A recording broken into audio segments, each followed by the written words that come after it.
അപ്പോൾ നമ്മുടെ true choice ഒന്ന് റീബ്രാൻഡ് ചെയ്തിട്ട് ട്രൂ ചോയ്സ് ബൈ കാർലെറ്റ് എന്നുള്ളൊരു പുതിയ പേരിലേക്ക് നമ്മൾ നാമവിശേഷം ചെയ്തിട്ടുണ്ട്.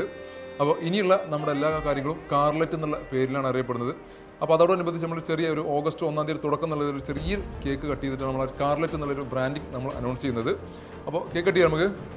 അതോടൊപ്പം നമ്മൾ പുതിയ ടാർഗറ്റ് കാര്യങ്ങളെല്ലാം ഈ ഒരു ഓഗസ്റ്റ് 1 മുതൽ സെറ്റ് ചെയ്തിട്ടുണ്ട്. നിരവധി ഓഫറുകൾ കാര്യങ്ങളെല്ലാം ഓൾറെഡി സെറ്റ് ചെയ്തിട്ടുണ്ട്. അതെല്ലാം വരും ദിവസങ്ങൾ നിങ്ങളെ തീർച്ചയായിട്ടും അപ്ഡേറ്റ് ചെയ്യുന്നതായിരിക്കും. അപ്പോൾ ഇതെല്ലാം നമുക്ക് കേക്ക് കട്ട് ചെയ്യാം.